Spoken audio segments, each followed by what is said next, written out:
हाय। आज एक बार फिर से बाल विकास और पर्यावरण अध्ययन से संबंधित कुछ महत्वपूर्ण प्रश्नों की श्रृंखला है। आप और हम एक एक प्रश्नों को हल करते जाएंगे और व्याख्या सहित उस प्रश्नों की भूमिका को समझेंगे। ठीक है, तो पहला क्वेश्चन कहता है कि समावेशी कक्षा में शिक्षक की भूमिका क्या नहीं होनी चाहिए। यानी हमें समावेशी कक्षा में शिक्षक की भूमिका को किस रूप में देखना चाहिए, किस रूप में नहीं देखना चाहिए। ठीक है, तो पहली बात हम समझ लेते हैं समावेशी कक्षा होता क्या है। तो समावेशी कक्षा वो होता है जो हम भेदभाव रहित करके हम शिक्षा को बालकों को ग्रहण करवाएं। यानी जाति, किसी के धर्म, किसी के लिंग, शारीरिक मानसिक क्षमता के आधार पर हम उसको बिना भेदभाव किए शिक्षा सामान्य कक्षा में जो हम देते हैं उसी को समावेशी शिक्षा कहते हैं। यानी सामान्य कक्षा में जो हम शिक्षा ग्रहण करवाते हैं उसको कहते हैं समावेशी शिक्षा। ठीक है, तो ऑप्शन को हम पढ़ते हैं। कह क्या रहा है? ऑप्शन कहता है कि बच्चे की आवश्यकता के अनुरूप बैठने की पर्याप्त व्यवस्था करनी चाहिए। सही बात है कि समावेशी कक्षा में हमें बच्चों की आवश्यकता के अनुसार बैठाना चाहिए। जैसे अगर कोई बच्चा सुन नहीं पाता है और वो पीछे बैठा है तो आप एक काम करिए, आगे बैठाल दीजिए। ये हो गया सामान्य कक्षा में आपने सामान्य बालकों की तरह ही उसको शिक्षा दी है। आपको ये नहीं करना है कि अगर वो सुन नहीं पाता है तो आप उसको अलग से शिक्षा करवाएं। विशेष कक्षा मतलब विशेष चीज़ें कुछ नहीं देनी चाहिए। विशेष चीज़ें तब दी जानी चाहिए जब वो पूर्ण रूप से मूक बधिर हो, या बोल नहीं पाता, या देख नहीं पाता, सुन नहीं पाता। अगर वो आंशिक है, अगर वो कम सुनता है, अगर वो कम देख पाता है, तो आप सामान्य विद्यालय में ही उसको शिक्षा दी जानी चाहिए। कैसे दी जानी चाहिए? अगर वो सुन नहीं पाता तो आप आगे बैठाल दो, अगर देख नहीं पाता है तब भी आप आगे बैठाल दो। ठीक है, एक्स्ट्रा उसके साथ ऐसा कोई बर्ताव नहीं करना चाहिए जो बालक अपने आप को हीन भाव से देखे। ठीक है, तो पहला ऑप्शन तो सही है कि बच्चे की आवश्यकता के अनुरूप बैठने की पर्याप्त व्यवस्था करनी चाहिए, बिल्कुल करनी चाहिए। दूसरा ऑप्शन क्या कहता है कि शिक्षक को निःशक्त बच्चों पर ध्यान नहीं देना चाहिए। यही गलत है, ऐसा बिल्कुल भी नहीं करना चाहिए। हमेशा बालकों को मोटिवेट करना चाहिए। उसको हम कैसे शिक्षा दें ताकि और आगे चलकर वो अपना भविष्य संवार सकें। कैसे दी जानी चाहिए? हम फिर से रिपीट कर रहे हैं अपनी बातों को। अगर वो सुन नहीं पाता है, पीछे बैठा, तो आप आगे बैठाल दो। अलग से कुछ चीज़ें नहीं करनी चाहिए। अगर वो देख नहीं पाता है तब भी आप आगे बैठाल दो, है ना। तीसरा ऑप्शन क्या कहता है? शिक्षक को बच्चों को प्रोत्साहित करना चाहिए। हमने पहले ही बोला कि आप बालकों को मोटिवेट करिए, उसको ऐसी कोई बातें मत बोलिए जो अपने आपको हीन भावना से देखे, असहज महसूस कर। ऐसा कोई कार्य नहीं करना चाहिए। ठीक है, चौथा है शिक्षक को सीखने में अक्षम अतिरिक्त समय देना चाहिए। बिल्कुल देना चाहिए। कैसे दिया जाना चाहिए? आपने एक सामान्य कक्षा में प्रतिभाशाली बालक भी होता है, मंदबुद्धि बालक होता है, कई प्रकार के बालक होते हैं। तो आप 10 क्वेश्चन दीजिए प्रतिभाशाली बालक को 10 मिनट में हल करने के लिए। वही जो मंदबुद्धि बालक है, जो सामान्य तरीके से नहीं है, आप उसको भी 10 क्वेश्चन दीजिए, लेकिन समय को बढ़ा दीजिए। क्या?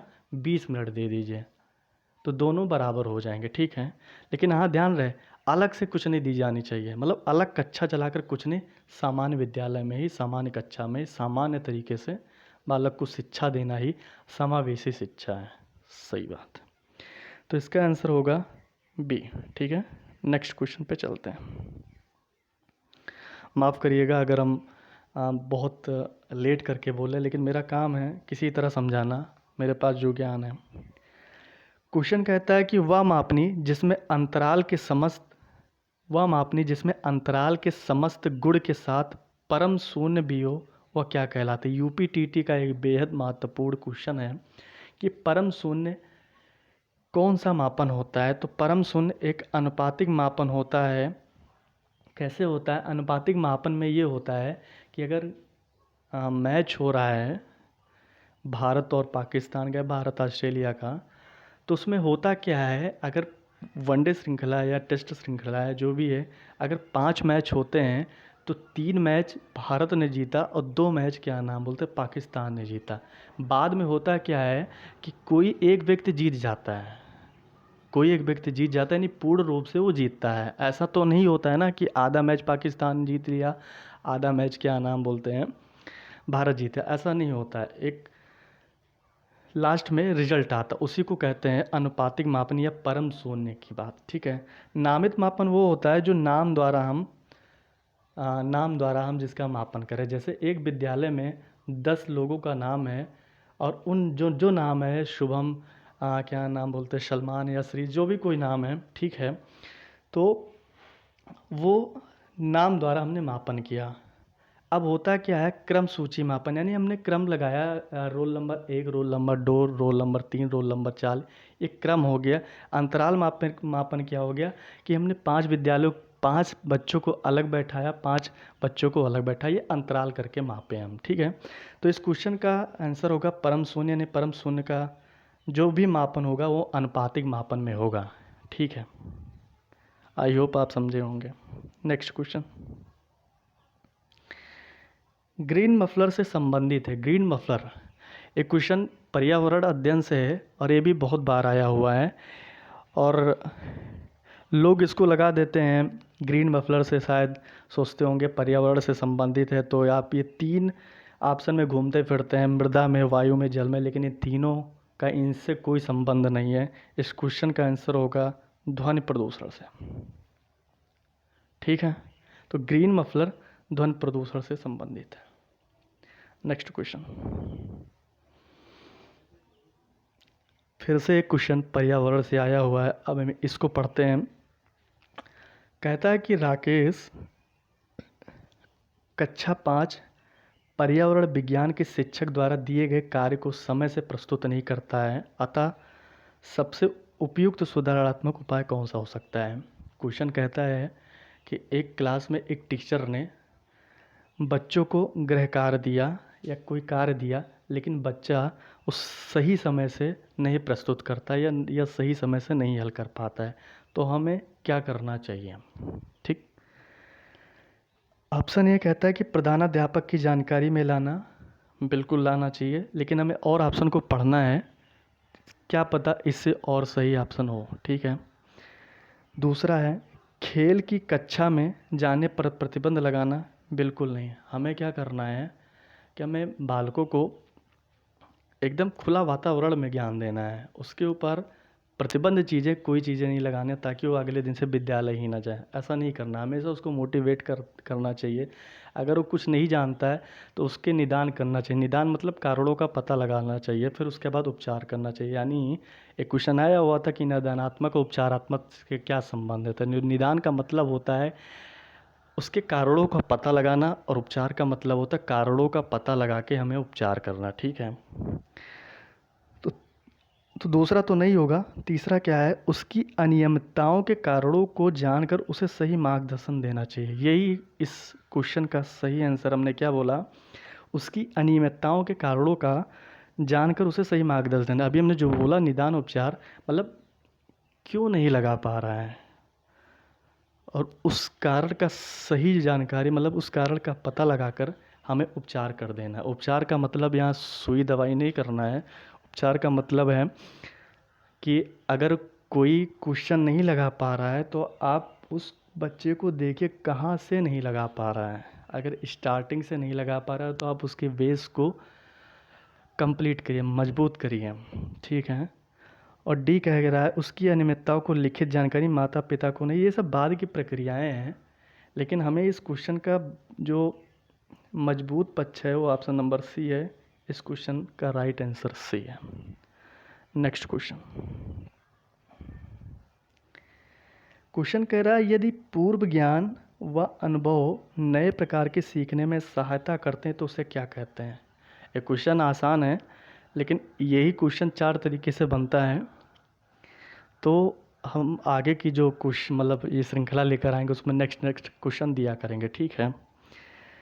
तो क्वेश्चन कह रहा है अगर हमारा कोई कार्य है जो हमारे पूर्व ज्ञान से और अनुभव से संबंधित हो और अगला कार्य करते हैं तो किस प्रकार वो सहायता करते हैं। जाहिर सी बात है वो सकारात्मक ही होंगे, भाई नकारात्मक तो होगा नहीं। अगर पहले हम साइकिल चला रहे थे, उसके बाद हमने मोटरसाइकिल चलाया, हमें पता है कि साइकिल कैसे चलती थी और मोटरसाइकिल अब कैसे चलानी है, ठीक है। हैंडल को कंट्रोल करना हमने साइकिल से सीखा था। ये हमारा पूर्व ज्ञान है और अनुभव दोनों है। इसीलिए इस सकारात्मक प्रशिक्षण स्थानांतरण होगा। नकारात्मक वो चीज़ें होती हैं, जैसे आप टाइपिंग करने सीखने गए कहाँ, सेंटर पे जहाँ पे टाइपिंग होता है वहाँ पे हिंदी और इंग्लिश की होती है। आपने हिंदी का टाइपिंग सीखे और एग्ज़ाम में आपको मिला अंग्रेजी का टाइपिंग, तो वहाँ पर गलत हो जाएगा। क्यों गलत हो जाएगा? आप वहाँ हिंदी की टाइपिंग सीख करके आए हैं, अंग्रेजी की टाइपिंग करने में आपको बहुत दिक्कत होगी। उसको कहते हैं नकारात्मक प्रशिक्षण। आई होप समझे होंगे। तो इस क्वेश्चन का राइट आंसर बी होगा। नेक्स्ट क्वेश्चन कहता है कि जब मानव शरीर के एक भाग को दिए गए प्रशिक्षण का अंतरण दूसरी भाग में हो जाता है तो उसे क्या कहते हैं? इसका राइट आंसर होगा द्विपार्श्विक अंतरण। हम आपको समझाते हैं क्वेश्चन कह क्या रहा है। अगर हम बाएं हाथ से लिख रहे हैं और फिर हम दाहिने हाथ से भी उस चीज़ को लिखने लगें तो क्या होगा? वो द्विपार्श्विक अंतरण होगा। यानी हम दोनों तरीके से लिख सकते हैं, बाएं या दाएं, ठीक है। इस क्वेश्चन का आंसर यही होगा, द्विपार्श्विक अंतरण। नेक्स्ट क्वेश्चन कहता है कि निम्न में से कौन सा अधिगम का पठार का कारण नहीं है? अधिगम का पठार का मतलब ये होता है, यहाँ पे पठार का आज से पहाड़ से नहीं संबंधित है। अधिगम का पठार से अधिगम के पठार से यहाँ से ये है कि कहीं पर रुक जाना, ठहराव, ठीक है। तो अधिगम का पठार कहाँ कहाँ होता है हम देख लेते हैं। जो नहीं होगा उसका आंसर वो आंसर हो जाएगा। तो प्रेरणा की सीमा, बिल्कुल प्रेरणा की सीमा कैसे होगा अधिगम का पठार का कारण? अगर हम स्कूल जाते हैं, एक समय जाते जाते हम ऊब गए, उस जगह हमें मोटिवेशन की आवश्यकता है। हमें ना दें, कोई समझाने वाला ना हो तो आदमी डिप्रेशन में चला जाता है। हम एक उदाहरण की बात कर रहे हैं। अगर वहाँ पे कोई मोटिवेट कर देता है तो आदमी फिर से वो चीज़ें करने लगती है। तो जाहिर सी बात है, पठार के कारण से प्रेरणा की सीमा संबंधित है। शारीरिक सीमा क्या होता है? शारीरिक सीमा तो बिल्कुल ये फर्स्ट नंबर पे आता है। ये भी होगा पठार का कारण कैसे होगा? अगर आपको चोट लग गया कहीं भी, पैर हाथ, तो आप स्कूल जाने में असमर्थ हो जाएंगे। तो ये पठार का कारण हुआ कि नहीं हुआ? बिल्कुल हुआ। ज्ञान की सीमा, बिल्कुल हम परीक्षा हॉल में बैठे हुए हैं, हमें क्वेश्चन का आंसर नहीं मालूम है, तो क्या हुआ? ठहराव या रुकावट, उसी को कहते हैं ज्ञान की सीमा। ये भी होगा। लेकिन विद्यालय का असहयोग से पठार के कारण का कोई समझौता नहीं है या संबंधित नहीं है। क्यों नहीं है? क्योंकि विद्यालय के असहयोग से आपका क्या लेना देना? आपको अपने मन से हर चीज़ें करनी है। शिक्षक से आपके द्वारा मतलब संबंधित है। लेकिन विद्यालय के असहयोग से आपको कोई लेना देना। अगर परीक्षा हो रही है तो आप दीजिए, आपका ज्ञान काम आएगा, आपका शारीरिक क्षमता काम आएगा, आपकी प्रेरणा काम आएगी। वहाँ पे विद्यालय का कोई लेना देना नहीं है, वहाँ पे आपको ही सब कुछ करना है, ठीक है। तो इस क्वेश्चन का आंसर राइट आंसर होगा पी। नेक्स्ट क्वेश्चन पर्यावरण से संबंधित क्वेश्चन है कि संविधान के किस भाग में पंचायती राज व्यवस्था संबंधी प्रावधान दिए गए हैं? पूछा है क्या? भाग पूछा है। तो भाग होगा 9। अगर आर्टिकल पूछे तो आर्टिकल होगी 243, अनुच्छेद होगा 243, और अगर पूछे अनुसूची तो अनुसूची होगी क्या? 11। अनुसूची होगी 11। तो इस क्वेश्चन का आंसर पंचायती राज व्यवस्था से संबंधित है तो भाग 9। आर्टिकल पूछे तो अनुच्छेद 243 हो जाएगा। अगर अनुसूची पूछे तो 11 हो जाएगा, ठीक। नेक्स्ट क्वेश्चन पूछा कि 74वें संविधान संशोधन का किससे संबंधित है? तो ग्रामीण स्थानीय स्वशासन से, यानी पंचायत जो ग्रामीण है वो 73वें संविधान संशोधन से संबंधित है। जो नगरीय यानी शहरी है वो 74वें से संबंधित है, तो इस क्वेश्चन का राइट आंसर बी होगा। संसद की शक्ति अनुच्छेद 79 में दिया गया है, ठीक है, यानी 74वें संविधान संशोधन का संबंध है शहरी स्थानीय स्वशासन से। अगर पूछे ग्रामीण स्थानीय स्वशासन तो अनुच्छेद 73 से है, ठीक। नेक्स्ट क्वेश्चन है संवेग का कौन सा तत्व नहीं। संवेग पहली बात तो सीख लेते, एक बहुत बढ़िया टॉपिक है संवेग। संवेग एक मानसिक होता है, एक शारीरिक होता है। मानसिक कैसा होता है, आपके दिमाग से संबंधित है। शारीरिक होता है आपके हाथ पैर से संबंधित है, या जो भी है, ठीक है, समझिए आप। तो व्यवहारात्मक, संज्ञानात्मक, दैहिक, ये आपके शारीरिक और मानसिक से संबंधित है।